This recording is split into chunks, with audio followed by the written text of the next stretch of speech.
ಇಲ್ಲಿ ನಿಮ್ಗೆಲ್ಲರಿಗೂ ಕೂಡ ಗೊತ್ತಿರುವ ಹಾಗೆ ನಿನ್ನೆ ಸುಪ್ರೀಂ ಕೋರ್ಟ್ ಅಲ್ಲಿ ನೀಟ್ ಇಶ್ಯೂ ವಿಚಾರವಾಗಿ ಹಿಯರಿಂಗ್ ಇತ್ತು. ಸೊ ನಿಮಗೆ ಒಂದು ಕ್ಯೂರಿಯಾಸಿಟಿ ಇರುತ್ತೆ, ನೀಟ್ ಹಿಯರಿಂಗ್ ಏನೇನಾಯ್ತು, ಏನೇನು ಡಿಸ್ಕಷನ್ ಆಯ್ತು, ಫೈನಲ್ ಜಡ್ಜ್ಮೆಂಟ್ ಏನಾದರೂ ಕೊಟ್ಟಿದ್ದಾರಾ ಇಲ್ವಾ, ಯಾವಾಗ ಕೊಡ್ತಾರೆ. ಸೊ ಇದ್ರ ಬಗ್ಗೆ ನಿಮಗೆ ಕಂಪ್ಲೀಟ್ ಆಗಿ ಕ್ಲಾರಿಟಿ ಕೊಡ್ತೀನಿ. ಈ ವಿಡಿಯೋನ ಕಂಪ್ಲೀಟ್ ಆಗಿ ನೋಡಿ, ನಿಮಗೆ ಪ್ರತಿಯೊಂದು ಇನ್ಫಾರ್ಮೇಶನ್ ಕೂಡ ಸಿಗುತ್ತೆ. ಅದಕ್ಕಿಂತ ಮುಂಚೆ ಯಾರು ಚಾನಲ್ಗೆ ಸಬ್ಸ್ಕ್ರೈಬ್ ಮಾಡ್ಕೊಂಡಿಲ್ಲ ಪ್ರತಿಯೊಬ್ಬರು ಕೂಡ ಸಬ್ಸ್ಕ್ರೈಬ್ ಮಾಡ್ಕೊಳ್ಳಿ, ನಿಮಗೆ ಇದೇ ರೀತಿ ಬ್ಯಾಕ್ ಟು ಬ್ಯಾಕ್ ಇನ್ಫಾರ್ಮೇಶನ್ ಸಿಗ್ತಾ ಇರುತ್ತೆ. ಈಗ ಡೈರೆಕ್ಟ್ ಆಗಿ ಈ ವಿಡಿಯೋ ಬಗ್ಗೆ ಬರೋದಾದ್ರೆ, ಇಲ್ಲಿ ನೀವೆಲ್ಲರೂ ಕೂಡ ವೇಟ್ ಮಾಡ್ತಾ ಇದ್ದೀರಾ ಕೇಸ್ ಯಾವಾಗ ಮುಗಿಯುತ್ತೆ, ನೀಟ್ ಕೌನ್ಸಿಲಿಂಗ್ ಯಾವಾಗ ಸ್ಟಾರ್ಟ್ ಆಗುತ್ತೆ ಅಂತ. ಆದ್ರೆ ಇಲ್ಲಿ ನೀಟ್ ಇಶ್ಯೂ ವಿಚಾರವಾಗಿ ಏನ್ ಕೇಸ್ ಆಗಿತ್ತು, ಇದು ಸುಪ್ರೀಂ ಕೋರ್ಟ್ ಅಲ್ಲಿ ಹಿಯರಿಂಗ್ ಮೇಲೆ ಹಿಯರಿಂಗ್ ಹೋಗ್ತಾನೆ ಇದೆ.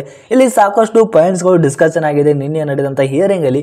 ಆದ್ರೆ ಇಲ್ಲಿ ಎಕ್ಸ್ಟ್ರಾ 1 ಪಾಯಿಂಟ್ ಆಡ್ ಆಗಿದೆ ಅಂದ್ರೆ, ಫಿಸಿಕ್ಸ್ ಅಲ್ಲಿ ಒಂದು ಕ್ವಶನ್ ಕೇಳಿದ್ರು ಆಟಮ್ ಬಗ್ಗೆ, ಅದಕ್ಕೆ ಏನಾದ್ರು ಗ್ರೇಸ್ ಮಾರ್ಕ್ಸ್ ಕೊಡಬೇಕಾ ಅಥವಾ ಕೊಡಬಾರ್ದಾ, ಇದ್ರ ಬಗ್ಗೆ ಒಂದು ಪಾಯಿಂಟ್ ಡಿಸ್ಕಷನ್ ಆಗಿದೆ. ಮತ್ತೆ ಅದರ ಬಗ್ಗೆ ಒಂದು ಕಮಿಟಿ ಫಾರ್ಮ್ ಮಾಡಿ IIT ಡೆಲ್ಲಿ ಕಡೆಯಿಂದ ಒಂದು ಡಿಸಿಷನ್ ತಗೋಬೇಕು ಅಂತ ಎಂಟಿದವರಿಗೆ ಹೇಳಿದ್ದಾರೆ ಕೋರ್ಟ್ ಕಡೆಯಿಂದ.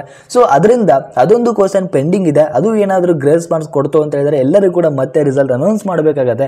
ಇಲ್ಲ ಅಂತ ಹೇಳಿದ್ರೆ ಈಗಿರುವಂತ ರಿಸಲ್ಟ್ ಇರುತ್ತೆ. ಇಲ್ಲಿ ಬಹಳ ಜನ ವಿದ್ಯಾರ್ಥಿಗಳು ಕೇಳ್ತಾ ಇದ್ರಿ, ಫೈನಲ್ ಜಡ್ಜ್ಮೆಂಟ್ ಏನಾದರೂ ಕೊಟ್ಟಿದ್ದಾರಾ, ಫೈನಲ್ ಡಿಸಿಷನ್ ಏನಾದರೂ ಬಂದಿದೆಯಾ ನಿನ್ನೆ ನಡೆದಂತ ಹಿಯರಿಂಗ್ ಅಲ್ಲಿ ಏನಾದರೂ ಅಂತ ಕೇಳ್ತಾ ಇದ್ರಿ. ಸೊ ಆದ್ರೆ ನಿನ್ನೆ ನಡೆದಂತ ಕೋರ್ಟ್ ಹಿಯರಿಂಗ್ ಅಲ್ಲಿ ಯಾವುದೇ ಒಂದು ಫೈನಲ್ ಜಡ್ಜ್ಮೆಂಟ್ ಕೊಟ್ಟಿಲ್ಲ. ಟೋಟಲಿ ನಿನ್ನೆ ಯಾವುದೇ ಒಂದು ಫೈನಲ್ ಡಿಸಿಷನ್ ಕೂಡ ಬಂದಿಲ್ಲ. ಸೊ ಎಲ್ಲರೂ ಕೂಡ ನೀವು ವೇಟ್ ಮಾಡಬೇಕಾಗುತ್ತೆ. ಫೈನಲ್ ಡಿಸಿಷನ್ ಬಂದ್ರೆ ನಿಮಗೆ ಕ್ವಿಕ್ ಆಗಿ ಅಪ್ಡೇಟ್ ನ ಕೊಡ್ತಾ ಇರ್ತೀವಿ. ಸೊ ಸಬ್ಸ್ಕ್ರೈಬ್ ಮಾಡ್ಕೊಳ್ಳಿ. Thank you.